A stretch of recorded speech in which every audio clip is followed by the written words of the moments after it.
ठाकुर जी को अति प्रिय है।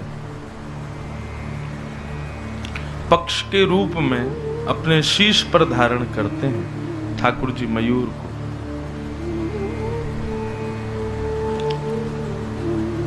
मयूर बड़ा निष्कंचन पक्षी होता है, लोभी नहीं होता।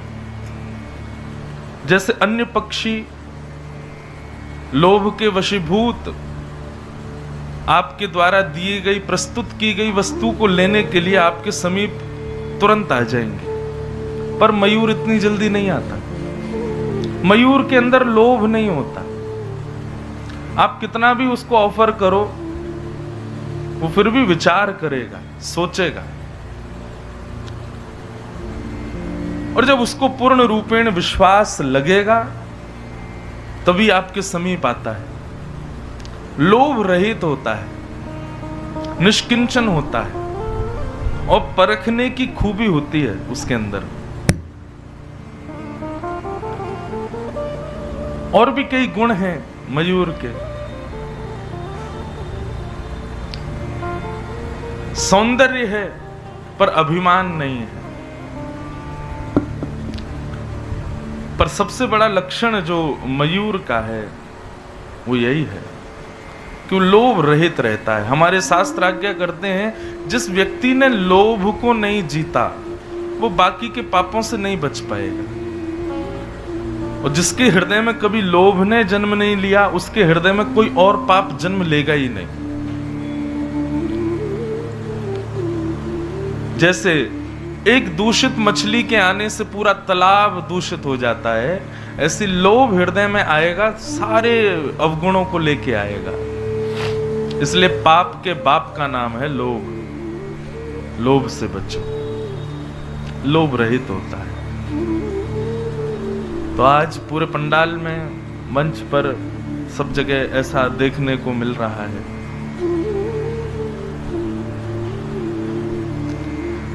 कल हम लोगों ने श्रवण किया कि भागवत संहिता की रचना श्री वेद व्यास जी ने प्रेम की प्रधानता के लिए की है।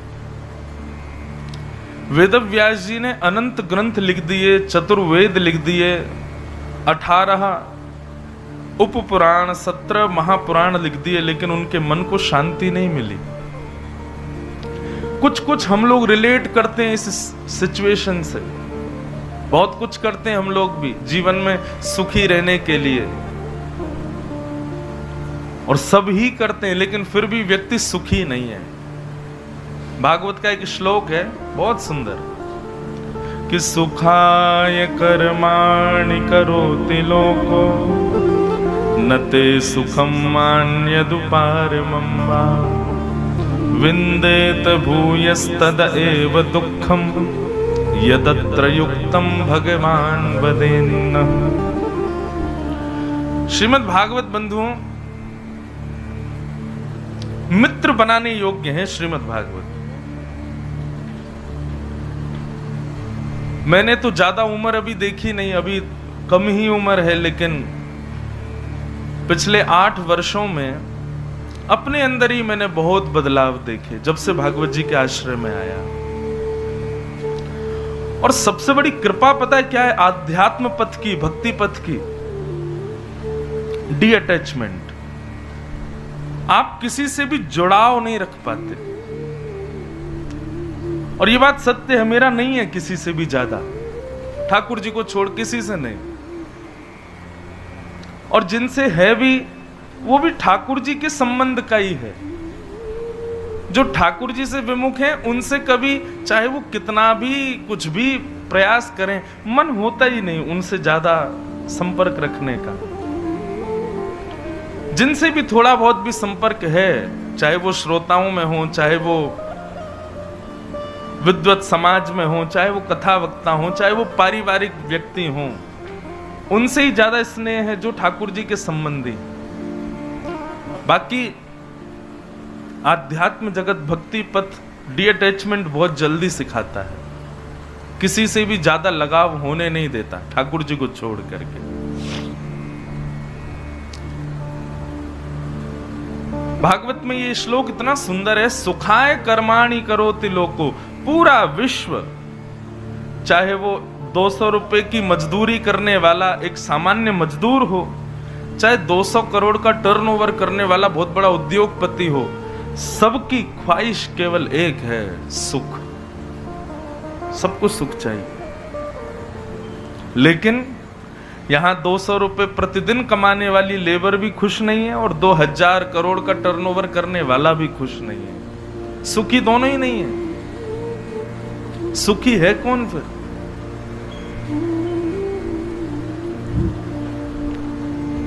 हमारे हिंदू वैदिक सनातन धर्म के जितने भी ग्रंथ है ना बंधुओं, बहुत ध्यान से सुनिएगा। वो एक पहेली के जैसे, उनको डिकोड करना पड़ता है। चाहे वो भगवत गीता हो, चाहे वो मानस हो, चाहे वो भागवत हो, उसके कुछ कुछ सूत्र ऐसे हैं, जब तक आप गुरु आश्रित होकर के उसका श्रवण या उसका पठन नहीं करोगे, आप उसको समझ नहीं पाओगे। सुख की प्राप्ति के लिए हम सब भाग रहे हैं, लेकिन फिर भी हम सुखी नहीं हैं। व्यक्ति विचार करता है ऐसा ऐसा ऐसा हो गया तो फिर मेरे जीवन में फिर कोई ख्वाहिश नहीं, मैं सुखी हो जाऊंगा। ठाकुर जी वैसा वैसा वैसा कर देते हैं, फिर भी उसका सुख नहीं आता। बस स्कूल पास हो जाए फिर तो जीवन में मौज ही मौज है। स्कूल पास आउट हो गए, 1-2 घंटे का सुख होता है, उसके बाद में चिंता शुरू, अब कॉलेज कहाँ करें, यूनिवर्सिटी में कौन सी जाएं, आगे क्या करना है। बस उस यूनिवर्सिटी में मेरा सिलेक्शन हो जाए, उसमें एक बार एडमिशन हो जाए, फिर तो मौज ही मौज है। हो गई, वहां पहुंच गए, अब वहां की पढ़ाई में लगे हैं। बस कैसे भी 4 साल ये निकल जाएं, मेरी पूरी पढ़ाई हो जाए, उसके बाद तो मैं ये बन जाऊंगा, फिर तो मौज ही मौज है। लगे 4 साल और निकल गए। अब उम्र कितनी हो गई? 24 साल के हो गए महाराज। सब कुछ पास आउट हो गया, अब जॉब के लिए तड़प रहे हैं, कहीं लग जाए, कुछ हो जाए, कहीं से भी हो जाए। लग गई, और उसमें भी हमारी और श्रेष्ठताएं आए, हम और ऊपर जाएं, हमारा और आगे की तरफ बढ़ना हो, उसमें लगे हैं। सुंदर पति मिल जाए या सुंदर पत्नी मिल जाए, किसी से हमारा विवाह हो जाए, वो हमको समझने वाला हो। बस एक देखा रिजेक्ट किया, दूसरा देखा रिजेक्ट किया, तीसरा देखा रिजेक्ट किया, अब इसी में ही दुखी हैं, कोई मिल ही नहीं रहा। फिर मिल गया, चलो इस पे विश्वास है, कर लो ब्याह। ब्याह हो गया, ब्याह के बाद 1 साल बाद पता चला, ओहो, ब्याह से पहले तो साक्षात नारायण भगवान की तरह दिखता था, अब पता चला ये तो बिल्कुल उल्टा है, रावण ही है पूरा। सोता है ऐसे, खाता है ऐसे, उठता है ऐसे, इसकी विचारधारा ऐसी, इसके भाव ऐसे। 2-3 वर्षों में सब पता चल जाता है कि कैसे हैं दोनों। फिर उससे दुखी, कोई बात नहीं, संतान होगी तो उसमें मन लग जाएगा। बेटी हो गई तो बेटा की इच्छा, बेटा हो गया तो बेटी की इच्छा। बेटी बेटा जो दोनों ही हो गए, धीरे धीरे उनको पाल पोस के बड़ा किया। अब उनकी चिंता, इनको स्कूल भेजो, कौन सा स्कूल भेजें, उसी स्कूल में जानी चाहिए। जैसे तैसे हाथ पांव जोड़ करके बढ़िया स्कूल में भेज दिया। अब वो पढ़ते नहीं है, बात मानते नहीं है। पढ़ते हैं तो आज्ञाकारी नहीं, आज्ञाकारी हैं तो पढ़ते नहीं है। अब उनकी चिंता में लगे, उनको कॉलेज भेजेंगे, अब उनका ब्याह कराएंगे, फिर उनके बालक होंगे। करते करते करते महाराज आंखों पे पड़ेगा जाला, नाक से बहेगा नाला, लाठी से पड़ेगा पाला, जरा जिंदगानी का। फिर जाकर के जब 60-70 की आयु हो जाती तब समझ आता है, बोले कि कहां पड़े थे हम लोग यार, पूरा जीवन निकल गया, सुख ही नहीं आया जीवन में। क्या करें? बोले भरतपुर में राज गार्डन में कथा हो रही, चलो वहीं बैठे, वहां थोड़ा मिलेगा। पहले दिन आकर के बैठे, अच्छा लगा, दूसरे दिन फिर आ गए, तीसरे दिन फिर, अब तो 7 दिन यहीं पे सुख मिल रहा है महाराज। लेकिन अब क्या फायदा, जीवन तो निकल गया।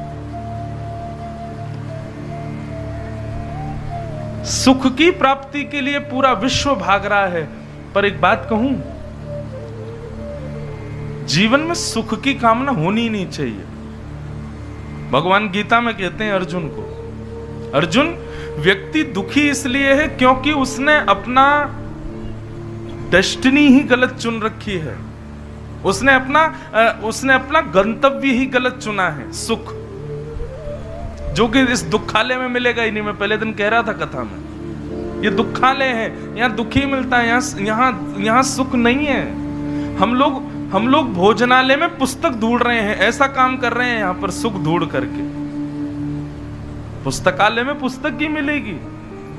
अर्जुन ने पूछा तो फिर व्यक्ति का डेस्टिनी उसकी क्या होनी चाहिए, उसका गंतव्य क्या होना चाहिए? तो भगवान कहते हैं सुख नहीं, शांति।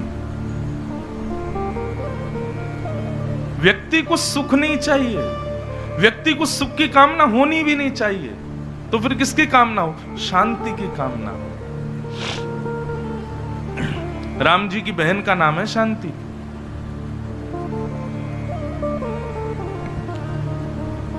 शांति की कामना।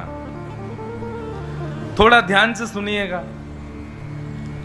थोड़ा अगर ऐसा लगे कि कुछ ज्यादा ही गंभीर बोल रहे हैं महाराज जी, तो थोड़ा ध्यान लगा के सुनना, कुछ मिलेगा, अच्छा मिलेगा।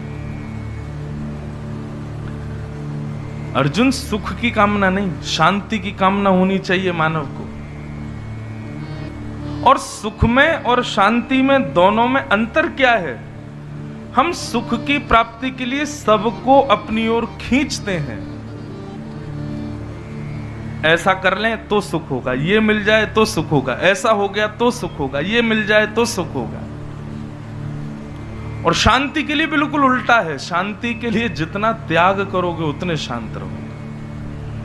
त्यागात शांति अनंतरम, गीता में भगवान कहते हैं। जितना त्याग, जितना कम सामान उतना सफर आसान। जितना ज्यादा बोझ लेकर के सफर में दौड़ोगे उतने ही परेशान हो जाओगे। ट्रेन का समय 1.5 मिनट रुकने का है स्टेशन पर, और सामान आपका इतना है कि 10 मिनट से पहले उतरेगा ही नहीं। तो ऐसे लोग क्या करते हैं? पहले से ही सामान गेट पर रख करके बैठ जाते हैं, और ट्रेन जैसी रुकनी शुरू होती धीरे धीरे तो वहीं से फेंक देते हैं। बाद में इकट्ठा करेंगे, उतारो इसको, नीचे फेंको। फिर भी कई लोगों के एक आध सामान निकल ही जाते हैं। जितना कम सामान, 1 बैग हो 2 बैग हो, तुरंत उतर जाओ, कोई दिक्कत ही नहीं। जीवन भी बंधुओं सफर जैसा है।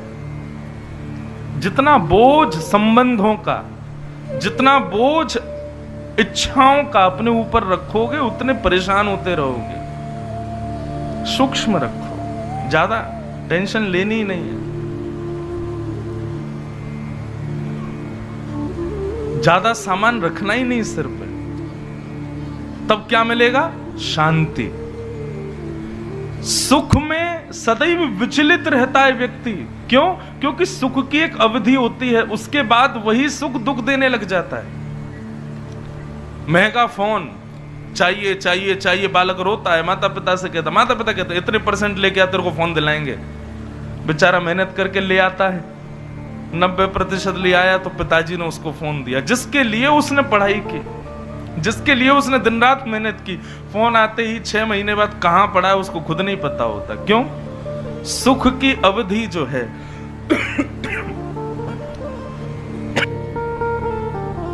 वो कम होती है। फिजिक्स जिन लोगों ने अपने जीवन में पढ़ी है उसमें एक डेंसिटी पढ़ाई जाती थी। लड्डू किसी को अच्छा लगता है तो एक में जो सुख मिलेगा दूसरे में वो नहीं मिलेगा, दूसरे में जो मिलेगा वो तीसरे में कम होता जाता है। संसार की हर वस्तु ऐसी है, चाहे वो देखने की, सुनने की, अनुभव की, खाने की, पीने की, पहनने की, कुछ भी हो, वो आपको निरंतर सुख नहीं दे सकती। लेकिन हरि स्मरण, हरि भजन, हरि कथा, हरि चर्चा, आनंदाम बुद्धिवर्धनम प्रतिपदम बढ़ता रहता है। हर क्षण, हर पल, हर पग पर सुख की अनुभूति बढ़ती है, आनंद की अनुभूति बढ़ती है। इसलिए भैया सुख की कामना नहीं, शांति की कामना करो। इतने लोग कहीं और बैठे हो, शांति नहीं रह सकती। यहां देखो, आप पीछे घूम के अपना जरा गर्दन घुमा के देखो, कितने लोग बैठे। Pin drop silence. गर्मी की कथा है तो पंखे चल रहे हैं, सर्दी होती तो इन पंखों की भी आवाज नहीं आ रही होती। यही शांति जीवन में चाहिए, परम शांत, परम शाश्वत, निर्विकार, निर्वैर। तब बुद्धि गतिमान होती है, तब बुद्धि निर्णयात्मका हो जाती है, और फिर जो निर्णय हम लेते हैं ना, वो कल्याणकारी होता है।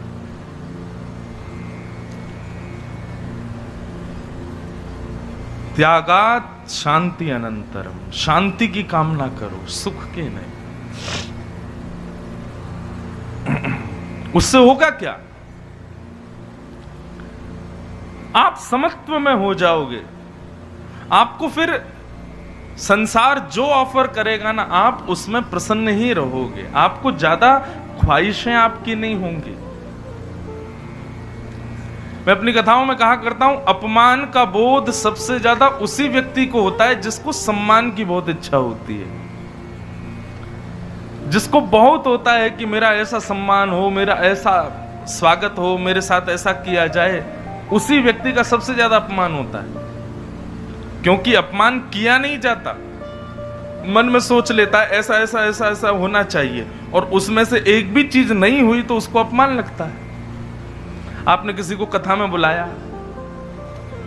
अब वो पहले ही मन में सोच के आया, कथा में जाऊंगा, जिन लोगों ने मुझे बुलाया वो बाहर मुझे लेने आएंगे, बाहर से मुझे भीतर लाएंगे, फिर मुझे सोफा पे बैठाएंगे, फिर मंच से मेरा नाम बोलेंगे, मुझे मंच पे बुलाएंगे, महाराज जी से माला पहनवाएंगे। ये हम इसलिए बता रहे हैं क्योंकि हमको अनुभव है इस चीज का।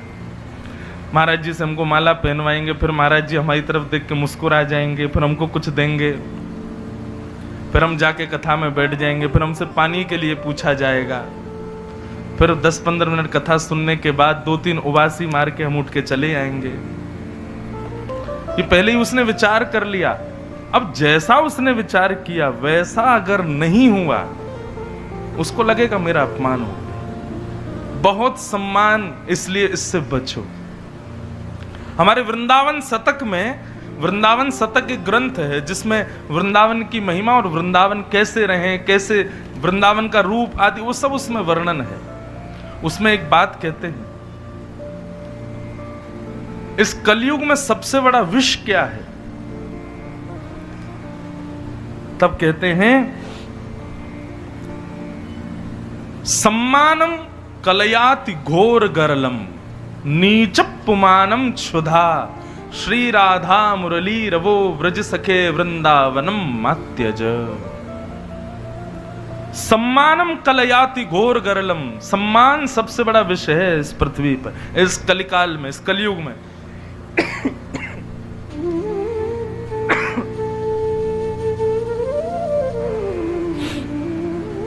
सम्मानम कलयाति घोर गरलम, इसलिए जितना हो सके सम्मान से बचो। हमने पहले ही नियम बना रखे, हमको ज्यादा प्रणाम मत करना भैया, ज्यादा माला मूला नहीं पहनाना हमको, ज्यादा हमसे बस राम राम श्याम श्याम और बस थोड़ी बहुत भगवत चर्चा, इसके अलावा हमसे ज्यादा सम्मान मत कर देना बस हमारा। क्यों? यही तो विषय है। अब यहाँ पर महाराज लाइन से आप सब पाम छूने लग जाओ। अब यहाँ 15 को कथा पूरी करके हम चले जाएंगे, उड़ीसा में कथा है 16 से, वहां किसी ने हमको प्रणाम नहीं किया तो फिर मन में अपमान का बोध होगा। इससे बढ़िया तो भरतपुर के लोग थे, रोज माला पहनाते थे, रोज दक्षिणा देते, रोज प्रणाम करते। तो यहाँ के लोग तो कुछ कर ही नहीं रहे। तो ये अपमान से बचें, इसलिए हमने दायरे ही बना दिए कि ज्यादा सम्मान चाहिए ही नहीं। अपनी रक्षा स्वयं करो अपने हाथ में। ऐसे ही बंधुओं, सम्मान के समान हर वस्तु से शून्य रहो। ज्यादा एक्सपेक्टेशंस हम दूसरे कहते हैं, एक्सपेक्टेशंस ऑलवेज हर्ट्स, आशा ही परमम दुखम। सबसे बड़ी आशा तो हमने खुद से ही कर रखी है, सबसे बड़ी एक्सपेक्टेशंस तो हमको अपने से ही हैं। मत करो, सामान्य रहो, सम रहो। संसार में आए हैं, उद्देश्य जानिए और जीजिए। ठाकुर जी का नित्य नाम स्मरण करो, बड़ा सिंपल जीवन जियो। और इसका एक अभिप्राय बताएं, फिर आप जो जो वस्तु चाहते थे, जब उनसे ही मन हटा लेंगे, वो वस्तु अपने आप आ जाएंगी आपके पास। नाम भी, वैभव भी, ऐश्वर्य भी, संपत्ति भी। सब अपने आप आ जाएगा। जब उसकी चाह रखोगे तो नहीं आएगा, जब चाह का त्याग कर दोगे तो सब अपने आप आ जाएगा। चाह मत करो, क्योंकि चाह बुद्धि को विकृत करती है। वेद व्यास जी ने अनंत ग्रंथ लिख दिए, पर मन को शांति नहीं मिली। क्यों? भगवान श्री कृष्ण के प्रेम का वर्णन नहीं किया इसलिए।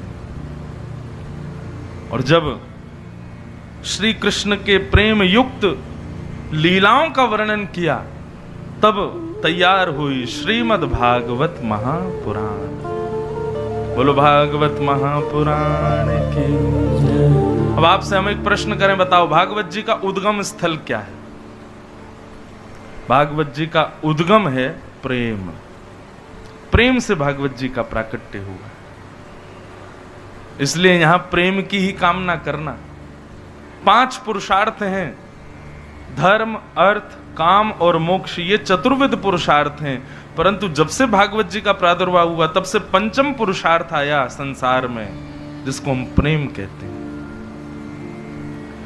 भागवत के आश्रय में रहने वाले व्यक्ति को धर्म, अर्थ, काम और मोक्ष की भी कामना नहीं होती।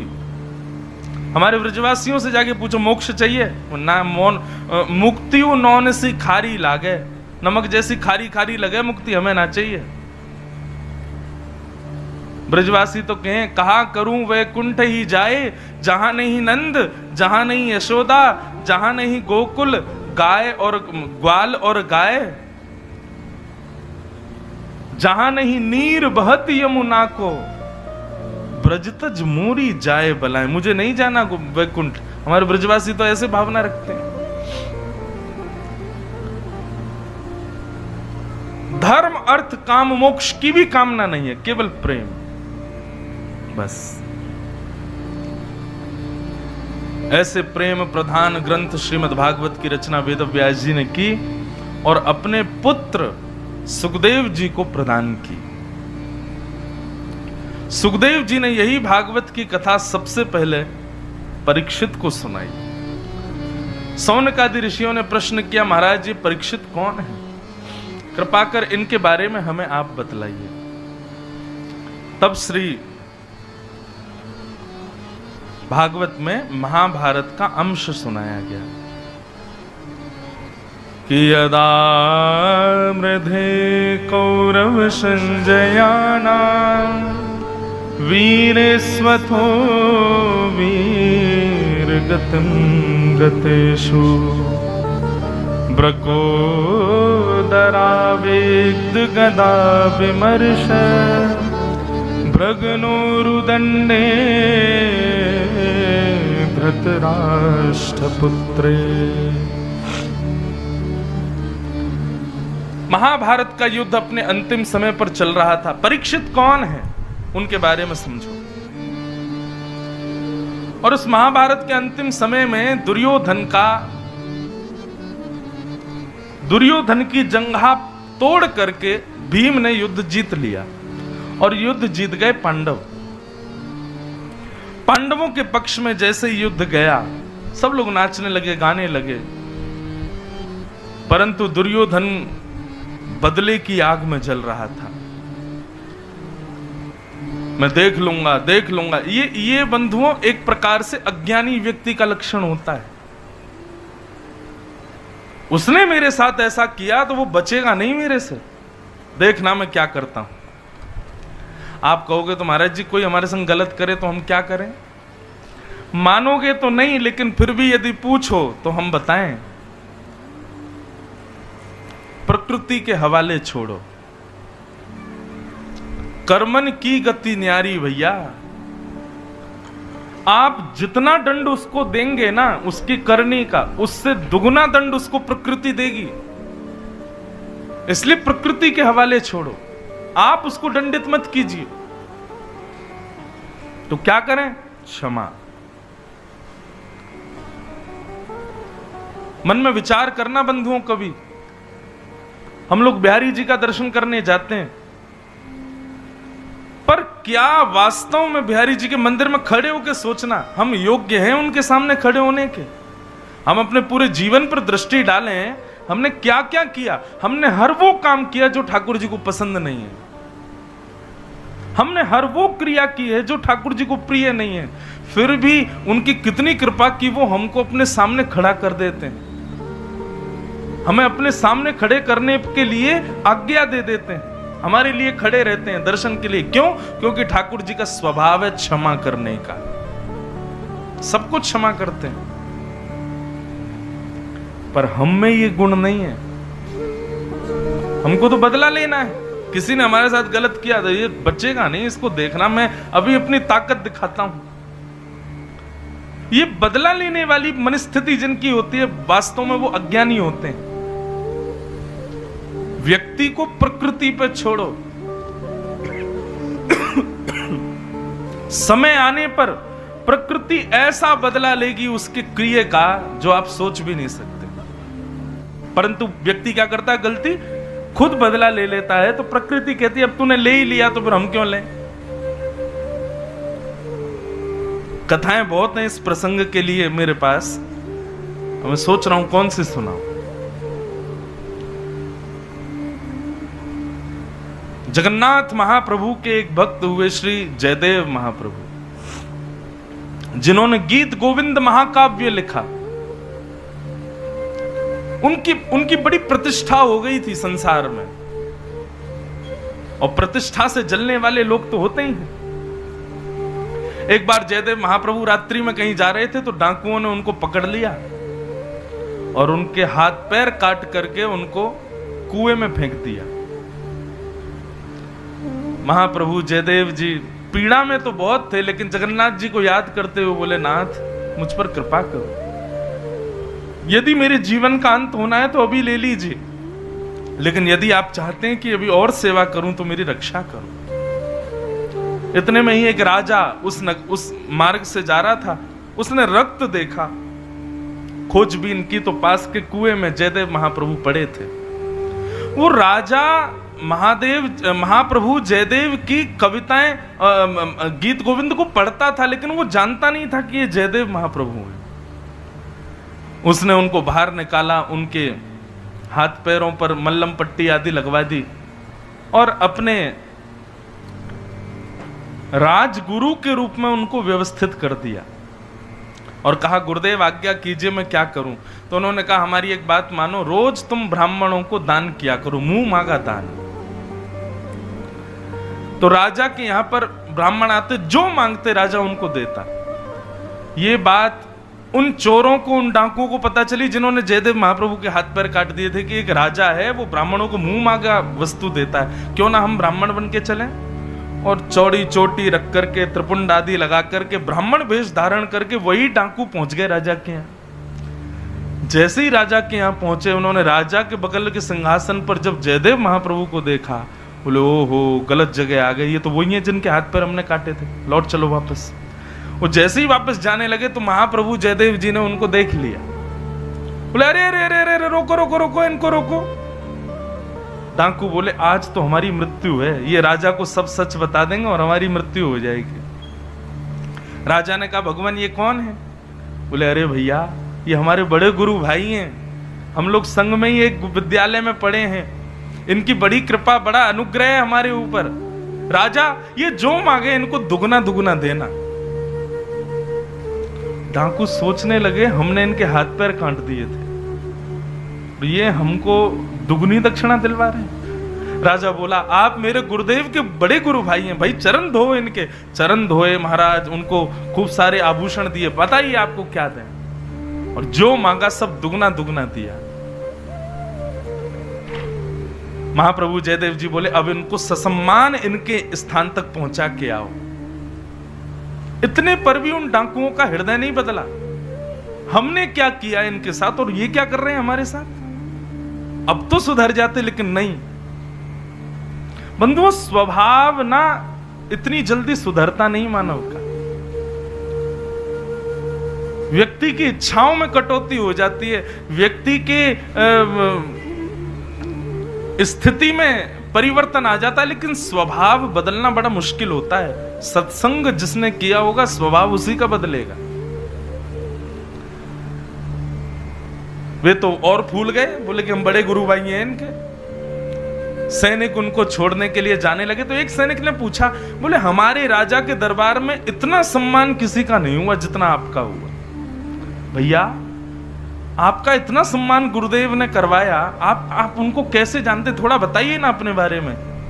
तो डाकू झूठ बोलने लगे और बोलते हुए क्या बोले, बोले ये जो तुम्हारे यहाँ राजगुरु बन के बैठे बिना हाथ पैरों के, बोले हाँ, ये हमारे साथ गुरुकुल में पढ़ते थे। इन्होंने एक बार गुरुजी की यहाँ चोरी की थी और उस चोरी में ये पकड़े गए तो गुरुजी ने हमको आज्ञा की कि इसको जान से मार दो, परंतु हमने इस पर दया करके इसको जान से ना मार के इसके हाथ पैर काट के इसको कुएं में फेंक दिया। झूठ बोलने लगे और जैसे ही उन्होंने कहा कि हमने हाथ पैर काट के कुएं में फेंक दिया, आज्ञा तो जान से मारने की थी, इतने में ही महाराज बादल गरजने लगे, पृथ्वी डामाडोल होने लगी, धरती फट गई और वो चारों उसमें समा गए। प्रकृति क्रोधित हो गई। सैनिकों ने जाकर के राजा को बताई सारा वृत्तांत। तो राजा ने राजगुरु जयदेव महाप्रभु के चरणों में प्रणाम करते हुए कहा, भगवान ऐसा ऐसा कुछ घटना हुई है, मैं सत्य जानना चाहता हूं, सत्य क्या है। तब जयदेव महाप्रभु ने कहा, वे चारों डाकू थे, उन्होंने मेरे हाथ पैर काट दिए थे,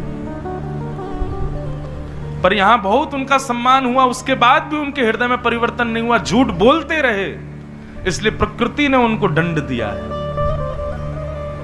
राजन, आपके साथ कोई कितना भी बड़ा दुराचरण क्यों ना करे, आप क्षमा कर देना, प्रकृति आपका बदला लेगी। क्यों? जब हम सोचते हैं ना कि हम बदला लेंगे, तो उसी समय हमारी बुद्धि में कितनी विकृति आती है, कितने पाप जन्म ले लेते हैं, हम सोच भी नहीं सकते। इसीलिए हमारे पूर्वजों ने, पूर्वाचार्यों ने कहा, क्षमा बड़ेन को चाहिए, क्षमा करना सीखिए। आप कहेंगे महाराज जी कई अपराध ऐसे होते हैं उन पर क्षमा कर देंगे तो और बिगड़ जाएगा व्यक्ति। मैंने क्रोध करने से मना नहीं किया, दंड देने से मना किया है। आप क्रुद्ध कर सकते हैं अपने पुत्र पर, अपनी पुत्री पर, अपने यहां काम करने वाले लोगों पर दंड मत दीजिए। दंड का तो अभिप्राय प्रकृति को दीजिए, कर्म का फल प्रकृति देगी।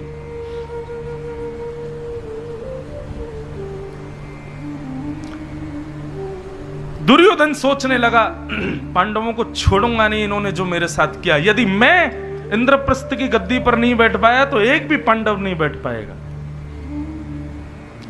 और गुरुपुत्र अश्वत्थामा को आज्ञा कर दी, जाओ पांचों पांडवों को रात्रि में सोते हुए मार दो।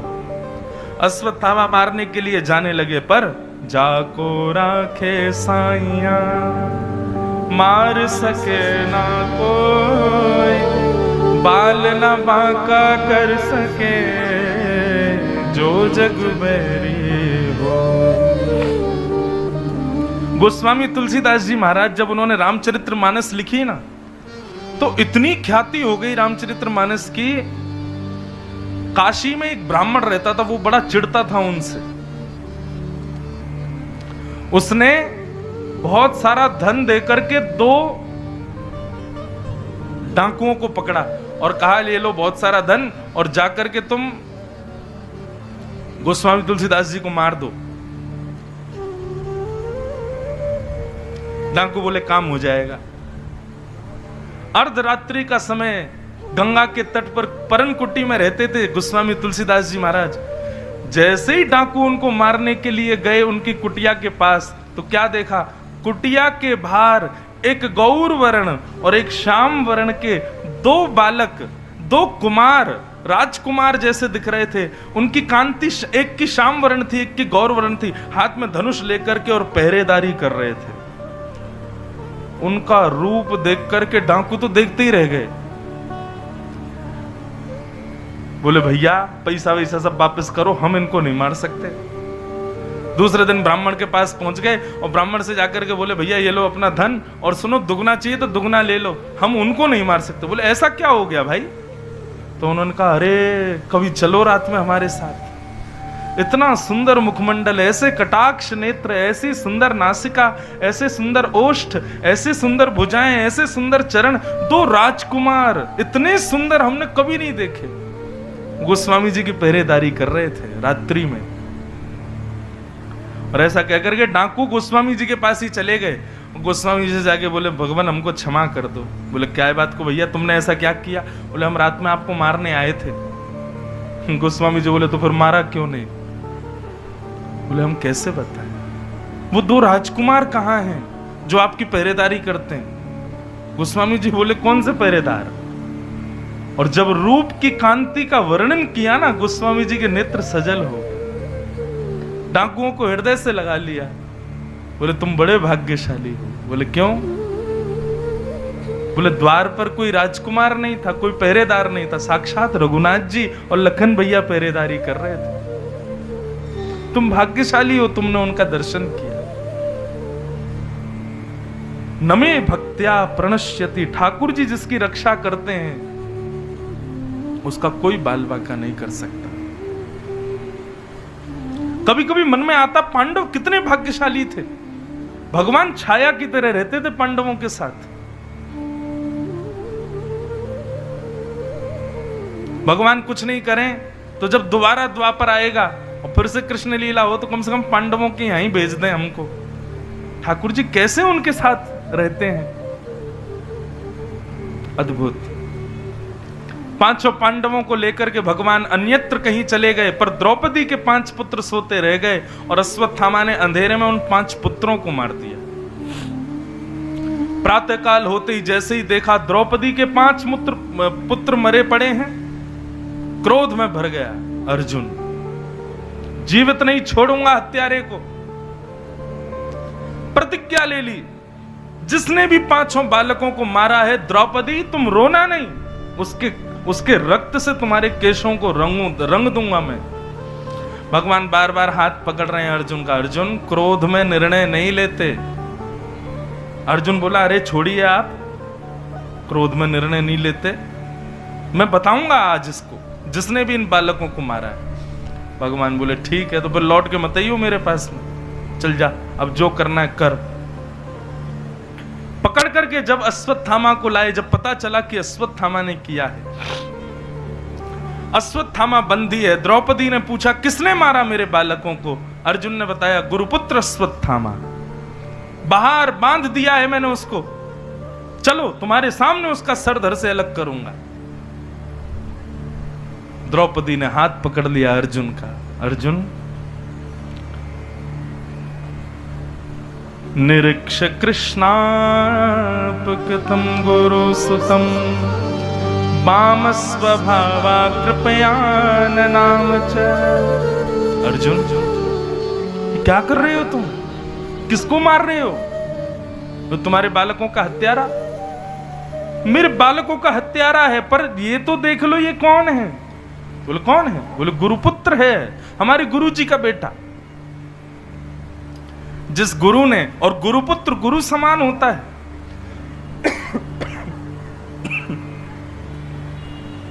गुरुपुत्र गुरु समान होता है। गुरु के अनंत उपकार हैं हमारे ऊपर। उन्होंने धनुष चलाना सिखाया, तुमको खड़े होना सिखाया रणभूमि में। उन गुरु को दक्षिणा देने की जगह तुम उनके पुत्र को मार रहे हो। अर्जुन ऐसा कभी मत करना।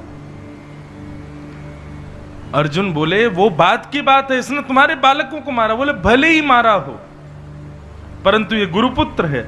और दूसरी बात, तुम क्षत्रिय और ये ब्राह्मण है। और तीसरी बात, ये अपनी मां का इकलौता बेटा है। मेरे 5 पुत्र मर गए। पुत्र के मरने का शोक क्या होता है अर्जुन तुम नहीं जानते, मैं जानती हूं। इसको मार दोगे तो इसकी मां को कितनी पीड़ा होगी, और इसकी मां को तो मुझसे ज्यादा पीड़ा होगी। क्यों? क्योंकि विधवा वो पहले हो चुकी हैं और पुत्र भी मर जाएगा, कैसे जिएंगी? मेरे पुत्र नहीं है तो क्या हुआ, 5 पति तो खड़े हैं मेरे सामने। मत मारो, इसको छोड़ दो। बंधुओं, द्रौपदी के 5 लक्षण बताए गए भागवत में कि कोई भी व्यक्ति जीवन में कभी भी निर्णय ले तो द्रौपदी की तरह इन 5 बातों का ध्यान रखे। द्रौपदी की जो बातें हैं यहां पर अश्वत्थामा को ना मारने के लिए, उसमें 5 बातें प्रधान: धर्म, न्याय, दया, निष्कपटता और समता। हम कोई भी निर्णय लें उसमें धर्म का ध्यान रखो कि धर्म आज्ञा क्या करता है। इसलिए गुरुजनों से, विशिष्ट जनों से पहले पूछो, धर्म का आश्रय लो। फिर दूसरी बात, न्याय देखो। ऐसा तो नहीं कि हमारे किसी निर्णय से किसी के संग अन्याय हो जाए, न्याय मिलना चाहिए सबको। तीसरी बात, दया का भी एक सॉफ्ट कॉर्नर रखना। कहीं ऐसे निर्दयी राक्षस की तरह कोई निर्णय मत ले लेना, थोड़ी दया रखिएगा। चौथी बात, निष्कपटता। एक पक्ष के प्रति आपका रुझान ज्यादा नहीं होना चाहिए, दोनों पक्ष के बारे में समान सोचो। और अंतिम बात, समता, समत्व। अपना है ये पराया है ऐसी भावना नहीं, सम मानिएगा। उसके बाद जो आप निर्णय लोगे कल्याणकारी होगा। द्रौपदी की बात सुनकर के हम लोगों की स्थिति बंधुओं पता है कैसी है? हमसे किसी ने पूछा, भैया हमको ना गोवर्धन जाना है भरतपुर से, तो जरा रास्ता बता दीजिए, वो ऐसे ऐसे रास्ता है, वो ठीक है कि नहीं है? अब हम कल ही गए थे, हमको खूब पता है कि हमारे सौकर बोल गए गाड़ी के, इतनी दच्चियां लगी, इतने गड्ढे, इतने पानी भरे हुए थे। लेकिन हमारी स्थिति पता कैसी है? नहीं नहीं बहुत बढ़िया, जाओ तुम भी जाओ, उसी रास्ते से जाना। मेरी गाड़ी टूटी, इसकी कैसे बचे? इसकी भी टूटनी चाहिए। भैया आप अभी अभी केदारनाथ होके आए, कैसा रास्ता? बोले दिक्कत तो बिल्कुल होती ही नहीं है, बहुत बढ़िया है, बढ़िया मौसम रहता है, सब लोग अफवाह फैलाते हैं, ऐसा कुछ नहीं है, बढ़िया जाओगे, प्रेम से पहुंच जाओगे, दर्शन करके महादेव के आओगे। और खुद की स्थिति क्या हुई थी? बोले ऑक्सीजन चली गई थी, 2 दिन हॉस्पिटलाइज्ड रहे थे, बिना ऑक्सीजन के चले नहीं जा रहा। लेकिन मन में क्या आ जाता है, जब हमने सहा है तो ये भी सहे। इसको बंधुओं कपट कहते हैं। जिस मार्ग से हम निकले हैं उस मार्ग में जितनी दुविधा आई हैं, श्रेष्ठ व्यक्ति का लक्षण है अपने पीछे आने वाले उस मार्ग के अनुगामियों को सावधान कर दे। सावधान रहना, ऐसा मार्ग है, ऐसी दुर्गमता है, ऐसा है, ऐसा है। सब लोग इधर देखो, इधर देखो, कथा सुनो ध्यान से।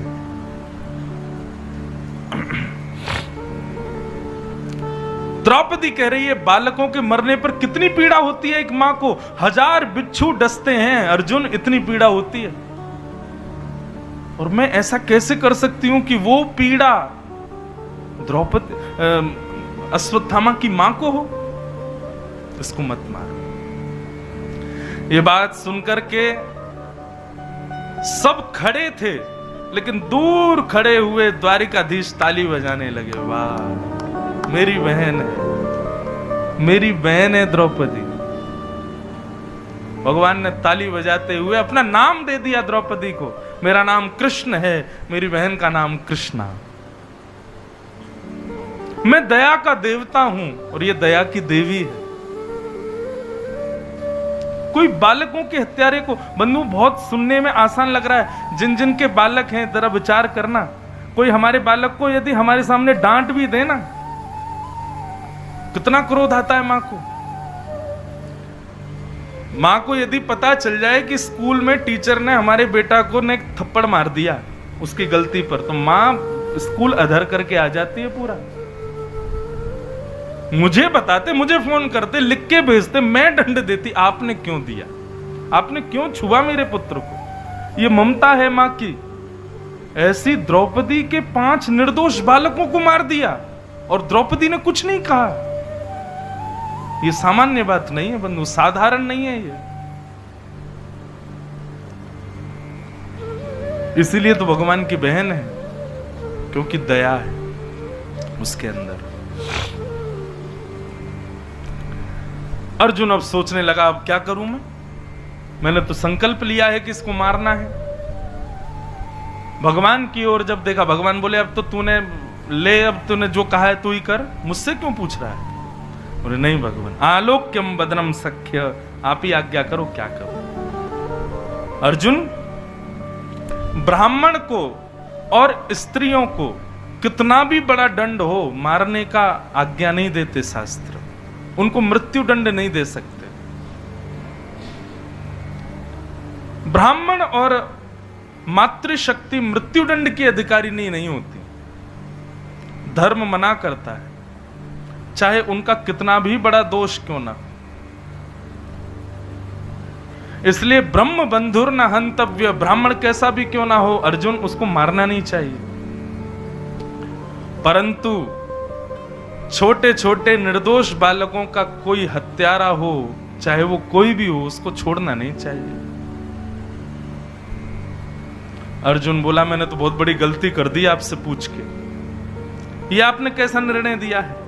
ब्राह्मण को मारना नहीं है और बालकों के हत्यारे को छोड़ना नहीं है, और ये दोनों ही लक्षण इसमें है, ये ब्राह्मण भी है, बालकों का हत्यारा भी है। भगवान बोले सोच अर्जुन, विचार कर, थोड़ा बुद्धि पर प्रकाश डाल। तुझे गीता सुनाई है मैंने, समझ में आएगा, बुद्धि पर थोड़ा विचार कर। तब अर्जुन को समझ आया, मतलब भगवान आज्ञा कर रहे हैं कि मृत्यु दंड से भी बड़ा कोई दंड हो तो वो इसको दो, और मृत्यु दंड से बड़ा दंड है जीवित रहना और मृत्यु की इच्छा रखना। जीवित रहकर के व्यक्ति ऐसा हो जाए कि वो विचार करे, हाथ जोड़े कि मुझे मार दो, ये मृत्यु दंड से भी बड़ा दंड है। और ऐसा तभी होता है जब प्रतिष्ठित व्यक्ति का भरे समाज में अपमान होता है। अर्जुन, एक तो ये अमर है, इसकी मृत्यु नहीं हो सकती, परंतु इसके साथ ऐसा बर्ताव करो कि ये जीवित रहे और हर क्षण मरे। आधी दाढ़ी आधी मूंछ छेदन कर दिया, आधे केश छेदन कर दिए, और ब्राह्मण की बंधुओं आधी मृत्यु हो जाती है उस ब्राह्मण की जो ब्राह्मण अपनी शिखा का छेदन कर देता है, जो अपनी चोटी काट देता है। अश्वत्थामा की चोटी काट करके हर ब्राह्मण के मस्तिष्क में ब्रह्म तेज की मणि होती है, हर ब्राह्मण के। जो ब्राह्मण वेद अध्ययन नहीं करता, जो ब्राह्मण त्रिकाल संध्या नहीं करता, गायत्री उपासना नहीं करता, उसकी ब्रह्म तेज की मणि का प्रकाश नष्ट हो जाता है। लेकिन जो वेद अध्ययन करता है, त्रिकाल संध्या करता है, गायत्री उपासन करता है, उसके मुखमंडल पर एक अलग आभा होती है। वो आभा ब्रह्म तेज की मणि होती है। अर्जुन ने उसके मस्तिष्क का भेदन करके उस मणि को निकाल लिया, उसके ब्राह्मणत्व को छीन लिया और कहा जाओ, छोड़ता हूं तुम्हें। अश्वत्थामा बोला इससे बढ़िया तो मार दो, ये क्या कर रहे हो तुम मेरे साथ? बोले नहीं, मारना ही नहीं है, ऐसे ही रहो अब तुम। अश्वत्थामा को धक्के दे करके बाहर कर दिया। और अश्वत्थामा मन में सोचने लगा, जब मेरे साथ इतना बुरा हो ही गया है तो क्यों ना पांडवों को किसी लायक ना छोड़ूं मैं। इन पांचों के बाद इंद्रप्रस्थ की गद्दी पर बैठने के लिए कोई नहीं बचा। 5 बालक थे द्रौपदी के, उनको भी मैंने मार दिया, लेकिन एक वारिश अभी इनका बचा है, एक वंशज इनका बचा है। अर्जुन का बेटा अभिमन्यु, उसकी पत्नी अभी गर्भवती है, उसके गर्भ के बालक को यदि मार दिया जाए तो मेरा बदला पूर्ण होगा। और उत्तरा के गर्भ के बालक को मारने के लिए अश्वत्थामा ने ब्रह्मास्त्र छोड़ दिया। ब्रह्मास्त्र को अपनी ओर आता देख उत्तरा दौड़ी दौड़ी भगवान के पास गई। पाही पाही महायोगिन देव देव जगतपते नान्यम तद्भयम पश्ये यत्र मृत्यु परस्परम। भगवान द्वारिका जाने के लिए तैयार हो रहे थे, रथ पर बैठ रहे थे, इतने में ही उत्तरा दौड़ी दौड़ी आई और भगवान के चरणों में कहा, भगवान मेरी रक्षा करो। ठाकुर जी एक रूप से तो बाहर खड़े हैं, लेकिन दूसरे रूप से अंगुष्ठ मात्र बन करके उत्तरा के गर्भ में प्रवेश किया और उस बालक की रक्षा की। बोलो भक्त वत्सल भगवान की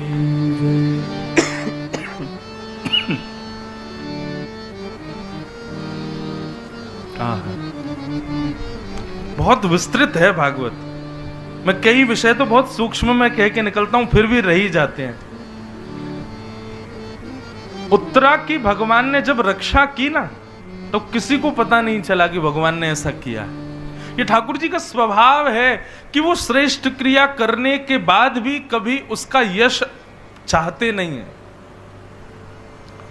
आजकल लोगों में एक और दुर्गुण आया है, सारे क्रेडिट्स को लेने का।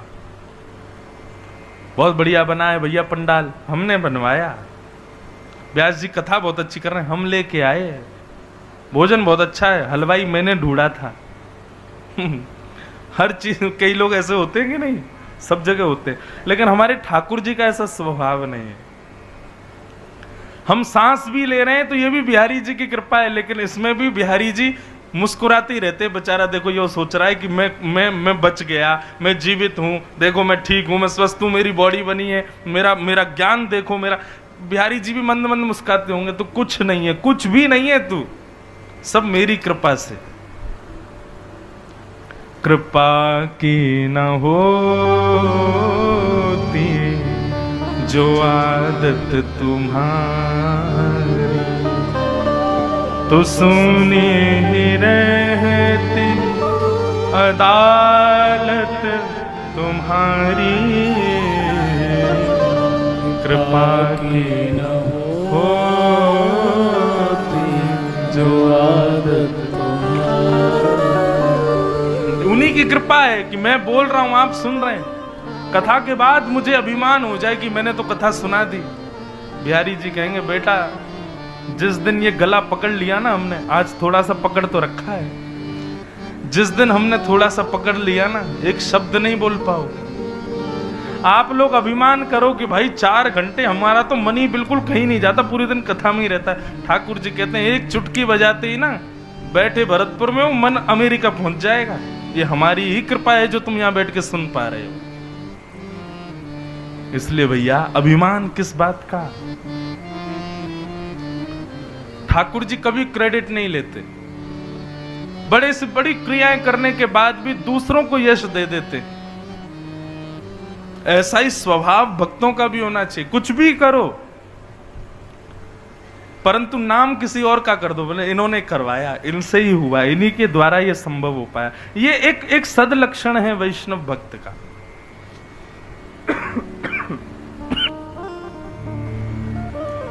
अच्छा एक बात और बताएं, कभी किसी को आप कहने लग जाओ अरे ये सब इन्हीं की कृपा से हुआ, तो वो सामने वाला व्यक्ति कहता नहीं नहीं नहीं, सब बिहारी जी की कृपा है। लेकिन ये केवल वो बोल रहा है, मानता नहीं है। अंदर से मानता यही है कि नहीं किया तो मैं नहीं है। अभिनय नाटक करता है वो व्यक्ति। भैया आपने बढ़िया ऐसा ऐसा कर दिया, बड़ी व्यवस्था, हम तो मरते मरते बचे। नहीं नहीं सब ठाकुर जी कृपा है, लेकिन मनी मन क्या सोच रहा है, किया तो मैं नहीं है, जीवन भर ऋणी रहेगा मेरा। आपने कुछ नहीं किया, सब कृपा ठाकुर जी करते हैं। लेकिन ठाकुर जी का स्वभाव है, स्वरूप है, कभी श्रेय नहीं लेते करने का, श्रेय दूसरों को दे देते हैं।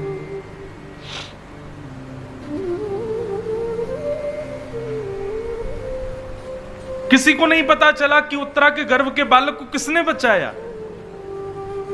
भगवान बाहर खड़े खड़े नाटक कर, अच्छा अरे ब्रह्मास्त्र तो देखो नष्ट हो गया। उत्तरा तुम्हारे भजन में कितना बल है, देखो ब्रह्मास्त्र आया नहीं तुम्हारे पास। दूर खड़ी कुंती मुस्कुरा रही है, बोलेगी ये इनकी सब चाल में समझ गई हूं, ये खुद ही भीतर जाके रक्षा करके आ गए और बाहर ऐसा प्रिटेंड कर रहे हैं कि मैंने कुछ किया ही नहीं है। भगवान बोले उत्तरा अब सब ठीक है, बोले हाँ बड़ी कृपा। बोले अब चलो जाओ, अब मैं जाऊं द्वारिका। जैसे ही रथ पर चढ़े इतने में कुंती ने आकर के घोड़ों की लगाम पकड़ ली और नीचे उतर के आओ। भगवान बोले अरे बुआ क्या हो गया। बोले तुम्हारी चाल देख रही थी मैं दूर खड़ी खड़ी। बोले क्या चाल। वो उत्तरा के गर्भ के बालक को किसने बचाया, उसका भजन है, उसका तप है। बुआ वो अपने भजन बल से बची है। बोले मैं सब जानती हूं, आप उसकी श्वास नली से अंगुष्ठ मात्र का रूप धारण करके भीतर गए और आपने अपनी गदा को, चक्रा नाम की गदा को इतनी द्रुत गति से घुमाया कि आकाश में ब्रह्मास्त्र नष्ट हो गया। नहीं तो ब्रह्मास्त्र को नष्ट करने की सामर्थ्य किसी भजन में नहीं है, ये केवल नारायण में। और मैं जान गई हूं कि आप नारायण हो। भगवान मंद मंद मुस्काने लगे। अब जान गई हो बुआ तो फिर बताओ, भगवान से तो कुछ मांगना चाहिए। यदि मैं नारायण हूं, मांगो कुछ, क्या चाहिए? कुंती ने कहा मैं आपकी स्तुति करना चाहती हूं। और ये भागवत की सबसे पहली स्तुति है, कुंती स्तुति, कि नमस्ये पुरुषं त्वाद्यम ईश्वरं प्रकृते परम अलक्ष्यम सर्वभूतानां अंतर्बहिरवस्थितम्। कुंती एक बात कहती है बंधुओं, ध्यान से सुनना। मानव भगवान को केवल एक वस्तु दे सकता है, केवल एक। क्या? दोनों हाथ जोड़ करके प्रणाम, बस। इसके अलावा आप कुछ नहीं दे सकते ठाकुर जी को। इसके अलावा आप जो भी कुछ ऑफर कर रहे हो वो सब ठाकुर जी ने ही आपको दिया है। 500 रुपया, कई लोग मंदिर में जाते हैं बिहारी जी के सामने 500 रुपये निकाल के यूं यूं घुमाएंगे, यूं ऐसे ऊपर से नीचे घुमा के और फिर दे देंगे पुजारी जी को। अगर नजर उतारने के भाव से किया है तो दिखाओ मत, और दिखा रहे हो तो फिर भैया ये जो तुम्हारे पास आया है ना, ये बिहारी जी ने ही दिया है, ये दिखाना क्यों? हम केवल एक वस्तु दे सकते हैं, नमन। मतलब ये मन मेरा नहीं है नाथ, ये आपका है। ये मन पर मेरा कोई वश नहीं, ये आपका है नाथ, मैं इसको आपको अर्पित करता हूं, बस। कुंती कहती है इसके अलावा आप कुछ नहीं दे सकते ठाकुर जी को, और ना ही उनको जरूरत है। इसलिए मैं आपको नमस्कार करती हूं भगवान, इसके अलावा इससे बड़ा मेरे पास और कुछ है नहीं, और ना ही इससे श्रेष्ठ आपको कुछ चाहिए, आवश्यकता नहीं है आपको। मैं आपको नमस्कार करती हूं। कुंती ने भगवान की स्तुति गाते हुए कहा, भगवान तथा परमहंसानां मुनीनां ममलात्मनां भक्ति योग विधानार्थम कथम पश्येम स्त्रियः। हे नाथ, आप केवल संतों की रक्षा, वैष्णव भक्तों की रक्षा के लिए ही तो आपका अवतार होता है। ठाकुर जी का अवतार बंधुओं राक्षसों को मारने के लिए नहीं होता। कई लोग मुझसे कहते हैं महाराज जी इतना पाप बढ़ रहा है, भगवान कब आएंगे? पाप बढ़ने पे भगवान थोड़ी आते हैं, पापियों को मारने के लिए भगवान थोड़ी आते हैं। तो भरतपुर में हमारा एक घर है, बता रहा हूं, हैं तो बहुत सारे घर, लेकिन एक घर है मान लो बंद रहता है। आपने हमको आमंत्रण दिया, बोले हमारे बेटा की ब्याह है, आपको भरतपुर आना है। तो हमने सोचा भाई चलो भरतपुर में उनके बेटा के ब्याह में जाना है। लगे हाथ हमारे पूर्वजों की एक कोठी भी है, उसको साफ सफाई कर आएंगे। आने का कारण तो था आपके बेटे का ब्याह, लेकिन उसके चलते हमने क्या किया, अपनी कोठी को साफ भी कर लिया। ठीक वैसे ही ये पृथ्वी भगवान का ही घर है। ठाकुर जी रहते वैकुंठ में ही हैं, लेकिन कोई भक्त अपनी भक्ति के भाव से ठाकुर जी को पुकारता है तो ठाकुर जी आते तो उस भक्त के लिए, लेकिन मन में विचार करते हैं थोड़ी गंदगी हो गई है पृथ्वी पर, वो भी साफ करे आएंगे जाते जाते, ये कंस आदि राक्षस आदि ये हो गए, थोड़ा इनको भी निपटाए आएंगे। उनके लिए ठाकुर जी आते हैं, ऐसा नहीं। ठाकुर जी तो भक्तों के लिए आते हैं, वैष्णवों के लिए आते हैं। एक बात कहें बंधुओं, भगवान को अपने भक्त का सबसे प्रिय गुण कौन सा है? भक्त का ऐसा कौन सा गुण है जिस पर ठाकुर जी न्योछावर हो जाते हैं?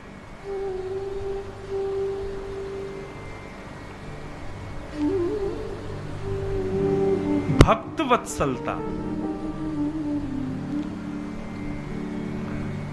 ठाकुर जी के अन्य भक्तों के प्रति प्रेम होना किसी एक भक्त का, यह ठाकुर जी को बहुत प्रिय है। मतलब ठाकुर जी का कोई भक्त है और वो भक्त ठाकुर जी के अन्य भक्तों से और प्रीति करता है और प्रेम करता है, तो ठाकुर जी को यह गुण उसका बहुत अच्छा लगता है कि ये मेरे अन्य भक्तों से भी बड़ी प्रीति करता है। समझ में आई बात?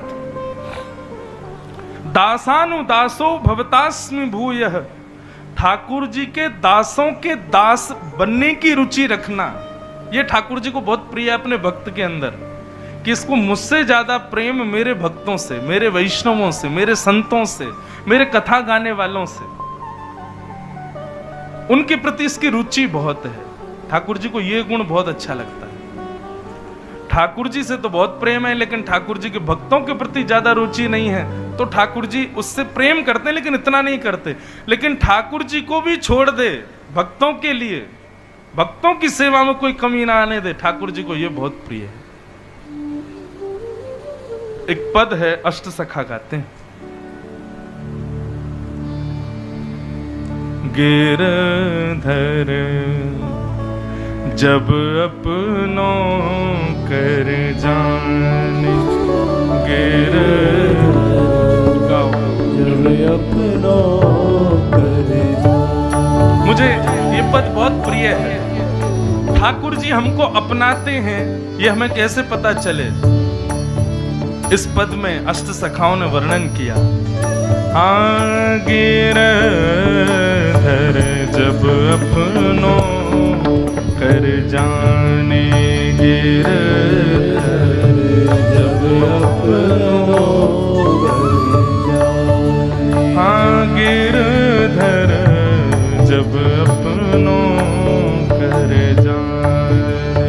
हाँ, गिरधर जब अपनों कर जाने। ताको मन भक्तन की सेवा, ताको मन भक्तन की सेवा, ताको मन भक्तन की सेवा, ताको मन भक्तन की सेवा।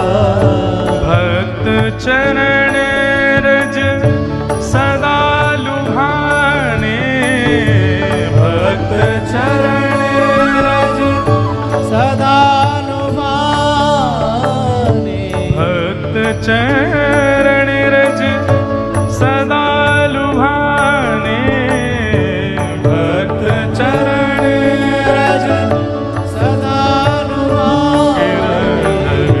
जब अपनों कर जाने।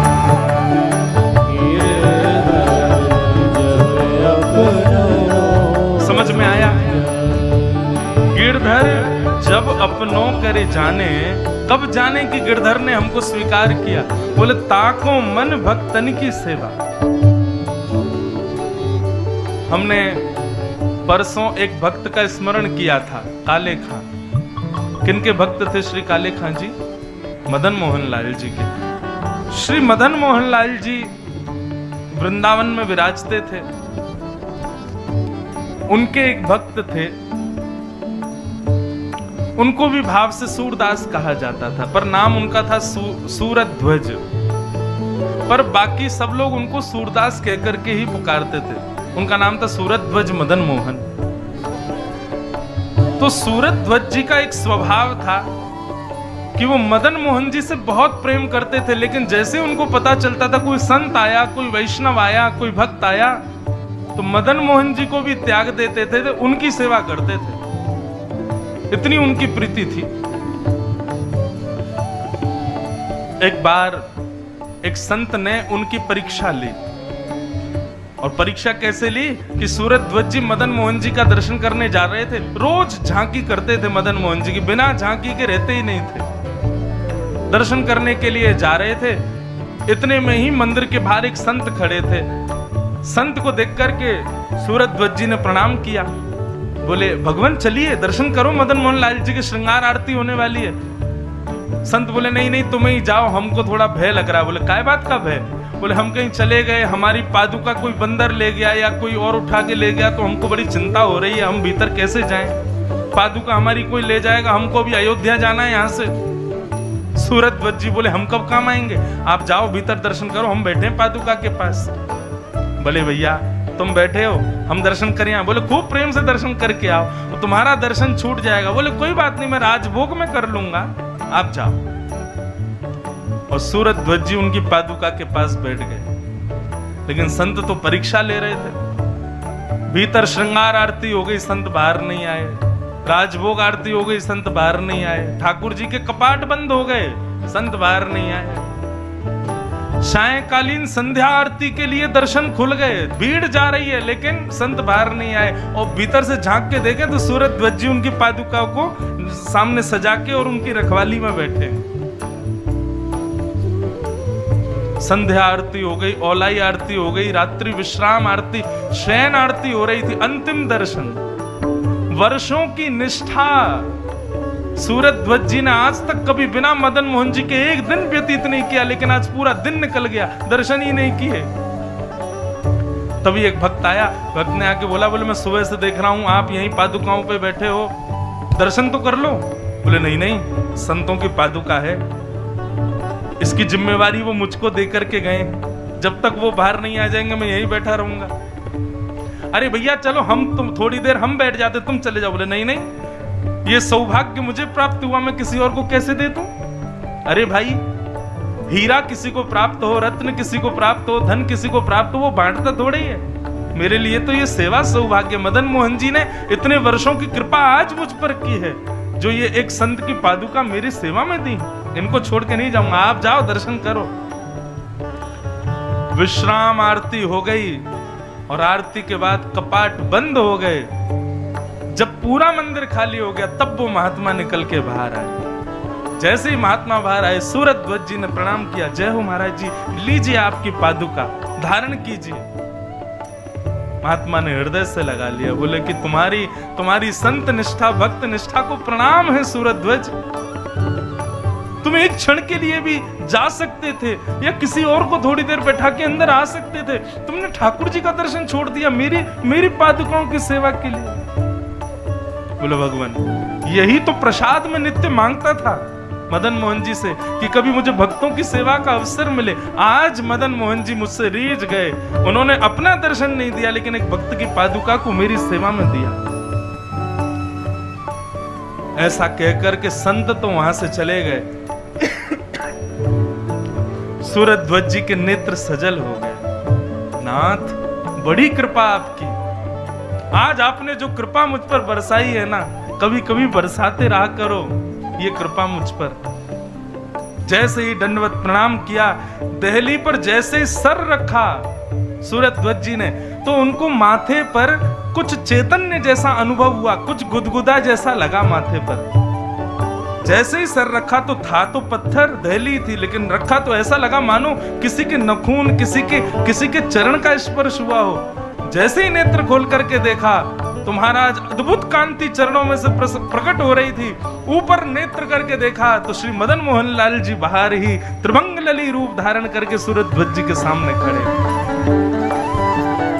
और सूरज ध्वज जी को दोनों भुजाओं से उठा करके मदन मोहन जी ने प्रत्यक्ष प्रकट होकर के अपने हृदय से लगा लिया। बोले धन्य है सूरज ध्वज, तुम्हारी भक्ति को प्रणाम। मेरे वैष्णवों से, मेरे भक्तों से तुम इतनी प्रीति करते हो, मैं तुमसे अति प्रसन्न हूं। ठाकुर जी को प्रसन्न करना है तो ठाकुर जी की भक्तन की खूब सेवा करो, ठाकुर जी को वही प्रिय है। ताको मन भक्तन की सेवा, ताको मन भक्तन की सेवा, भक्त चरण सदा लुभाने, भक्त चरण सदा लुभाने, भक्तन में मति, भक्तन में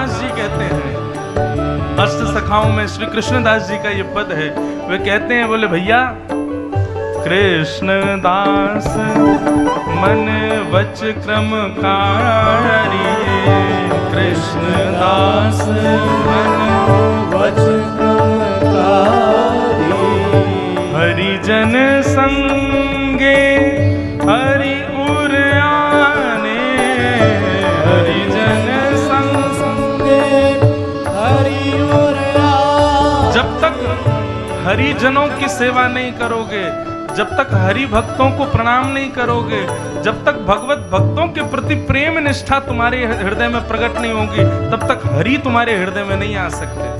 हरिजन संगे हरि उर आने, गिरधर जब अपना करे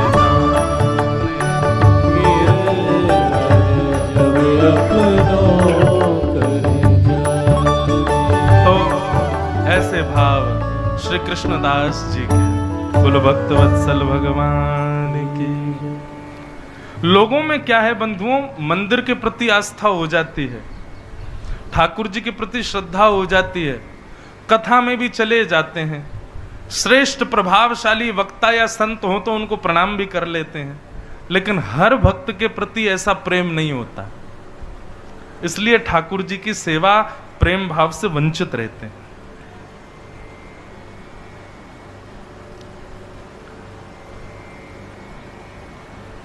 तिलकधारी, मालाधारी, धोती पहना हुआ, चोटी रखे हुए, भले ही कितना भी पतित व्यक्ति हो, उसके स्वरूप को ही प्रणाम कर लिया करो। तिलक तो लगा रखा है कम से कम।